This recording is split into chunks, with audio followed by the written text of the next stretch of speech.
I've lost too many arguments with the Auckland Council, so I'm going.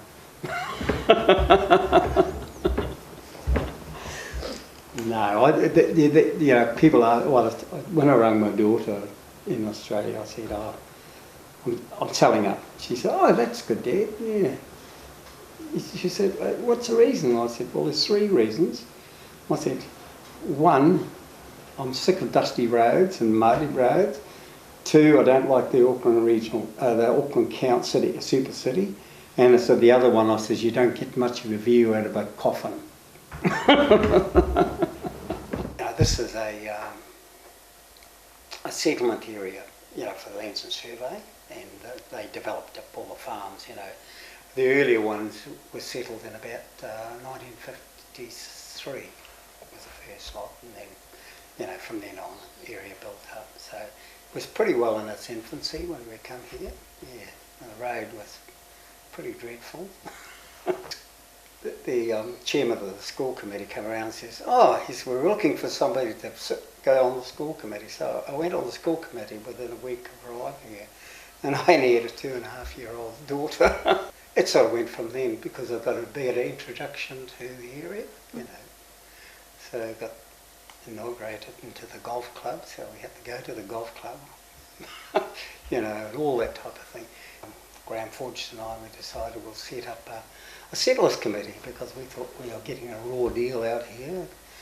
We had most of the phones were party lines, and there was only one line into Wellsford, and that was a toll call, and we got the tolls dropped to Wellsford, so we will become part of Wellsford Warkworth exchange. The road's in a terrible state. There's a 5-to-1 subsidy going, so if you get a voluntary increase in your rates, and we'll get this 5-to-1 subsidy, and every 2 years we'll do something with the road. So we worked on that, and we got the road, so we straightened it out. As you're going out of Tapora over pretty bush there, that was the first piece they did. There was 32 corners to the bottom into the gully. That's how many corners there was. And it was like that all the way. And where the park is, the regional park is, that was the last piece they did. Yeah, and then the government pulled the 5-to-1 subsidy. So, and the other thing we ended up with was the water supply, because the state was trying to get rid of it. And that started about 74. And they started negotiating with us because it's a community supply system. So we negotiated, and that fell upon the Tapora Settlers Committee. And in the end, the state walked out in about 79.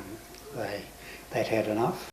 Tapora itself, you know, in the early days was probably one of the better areas for milking cows, you know, than in most areas in the country, because the production that was coming out here was probably in the region of about 12 or 14 million. So it was quite a large part of the company, you know, and that was always an argument that I always had, that, you know, we were producing all this stuff, but we were getting a little back in return. I also was a director on the Mid-Northern Dairy Company. That was quite interesting, you know, you got the inside of big business. I think at the time the Mid-Northern Dairy Company had a turnover of about 350 million. So it was a big company. We tried to change everything. But when you're dealing with 12 men, it's a bit difficult. But we got some things done. Well, Northland, interestingly, at the time we were doing, we produced more milk, kilos of milk in Northland than the whole of South Island.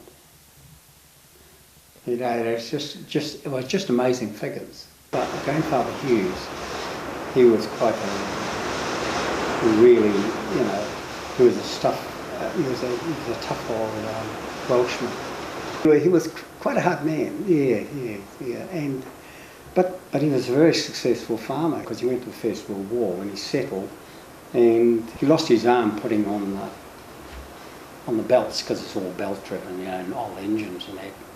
And my grandmother, when she tourniqueted him, and she, I on a horse and buggy. She took him all the way to Opotiki Hospital from Waimana, and that's probably, on a car would be an hour's trip. So you can just imagine how long it would have taken by horse and buggy. But he was a great farmer, you know. He just, yeah. So probably, it comes from that side of the family, yes, you know. And same as my brother, you know, he became an engineer, and yeah, well, you know, very independent. When I was working for my dad, you see, we got £3 a week, you know, which is, you know, it wasn't a lot of money, but I mean the point was that he said, oh well, he said, would you like to take over the pigs, you know? And I said, oh yeah. So I took over the pigs and I changed the whole operation. He wasn't very happy, but but I was getting 50% of this, so I thought, well, that's my only salary. So what I did, I got rid of all these old sows that he had. They probably ate more the piglets than they produced, and so I got rid of them. And I knew a farmer what had things, so I bought all these young sows, you know, and bought them and changed it to a landrace, to a large white cow. Yeah, changed it, threw out the old boar and that, and changed the whole concept. You know, went free range farming, the pigs. And of course, after 18 months, the father said, "Oh, you're going back on wages. You're making too much money." So I wasn't very happy about that, but anyhow, I accepted it. Where we lived up the bush, it was punga sides with a malthoid roof, dirt floor. And if you've seen Saltbush build cartoons, you know, in the big chimney, well, that's what my mother cooked in the camp ovens, you know.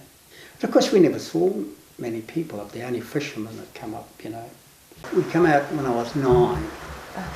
So my brother, sister and I, we started school on the same day. I don't think we could count to 10 or anything.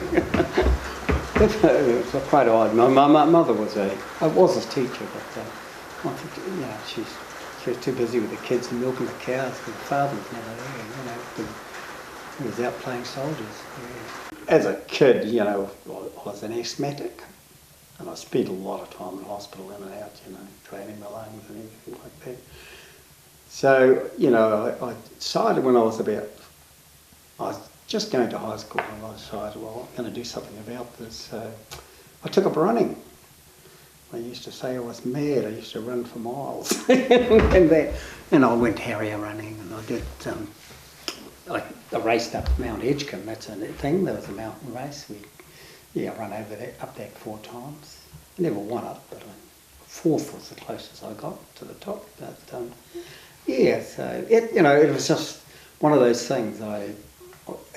And my asthma just disappeared, you know.